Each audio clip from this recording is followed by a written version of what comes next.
சென்னை, செங்கல்பட்டு, திருவள்ளூர், காஞ்சிபுரம் ஆகிய மாவட்டங்களில் இன்று மிக கனமழைக்கு வாய்ப்பு. வடகடலோர மாவட்டங்களில் இடிமின்னலுடன் மிதமான மழை பெய்யும் என்று வானிலை ஆய்வு மையம் கணிப்பு.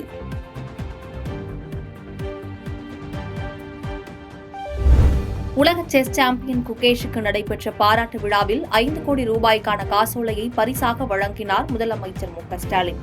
செஸ் விளையாட்டை ஊக்குவிக்க ஹோம் ஆஃப் செஸ் என்ற பெயரில் சிறப்பு அகாடமி அமைக்கப்படும் என்று அறிவிப்பு.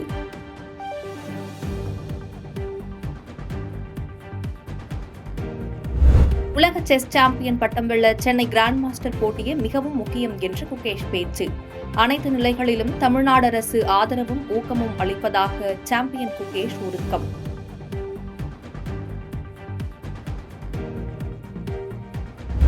அருப்புக்கோட்டை அருகே கால்வாயில் ஏற்பட்ட உடைப்பால் பல நூறு ஏக்கரிலான பயிர்கள் சேதம். மிளகாய், மல்லிச்செடிகள் சுவடே தெரியாமல் அடித்துச் செல்லப்பட்டதால் விவசாயிகள் வேதனை.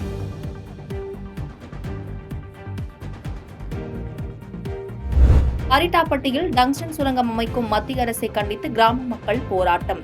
ஒப்பந்தம் ரத்து செய்யும் வரை போராட்டம் தொடரும் என அறிவிப்பு.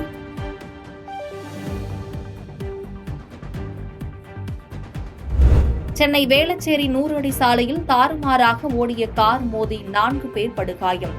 ஆட்டோ, இருசக்கர வாகனங்கள், கார் மோதி சேதம். ஓட்டுநரை பிடித்து போலீசார் விசாரணை.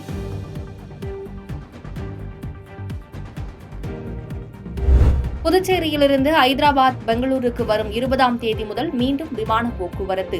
78 இறக்கைகள் கொண்ட விமான சேவையை தொடங்குகிறது இண்டிகோ நிறுவனம்.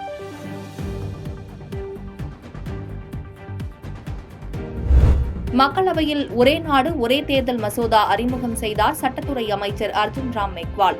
அரசமைப்பு சட்டத்திற்கு எதிரானது என கோரி காங்கிரஸ், திமுக உள்ளிட்ட எதிர்க்கட்சிகள் கடும் விமர்சனம்.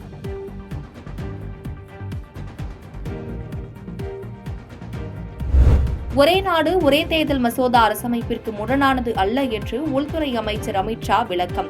மசோதா நாடாளுமன்ற கூட்டுக்குழுவின் விரிவான விவாதத்திற்கு அனுப்பப்படும் எனவும் அறிவிப்பு. அமித் ஷா உண்மைக்கு மாறான தகவல்களை தெரிவித்து வருகிறார். காங்கிரஸ் தலைவர் மல்லிகார்ஜுன கார்கே குற்றச்சாட்டு. இடஒதுக்கீட்டில் ஓபிசி பிரிவினர் வஞ்சிக்கப்படுவதாக பாமக தலைவர் அன்புமணி ராமதாஸ் குற்றச்சாட்டு. நாடு முழுவதும் சாதிவாரி கணக்கெடுப்பை நடத்தவும் மாநிலங்களவையில் மத்திய அரசுக்கு வலியுறுத்தல்.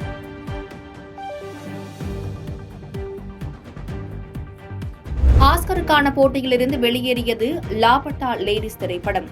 இறுதிச் சுற்றில் உள்ள 5 படங்கள் பட்டியலில் இடம்பெறவில்லை. வனுவாட்டு தீவில் சக்தி வாய்ந்த நிலநடுக்கத்தில் இடிந்து விழுந்த கட்டிடங்கள்.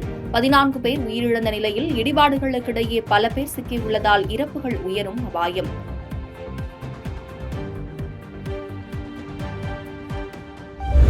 இரண்டாயிரத்து 24ஆம் ஆண்டின் சிறந்த கால்பந்து வீரர், வீராங்கனைகள் அறிவிப்பு. ஆடவர் பிரிவில் பிரேசிலை சேர்ந்த வினிசியஸ் ஜூனியர் சிறந்த வீரராக தேர்வு. பாதகம் செய்பவரை கண்டால் நாம் பயங்கொள்ளலாகாது பாப்பா. மோதி மிதித்து விடு பாப்பா, அவர் முகத்தில் உமிழ்ந்து விடு பாப்பா. அண்மை செய்திகளை உடனுக்குடன் தெரிந்து கொள்ள இணைந்திருங்கள் இயம்நாடு தொலைக்காட்சியுடன்.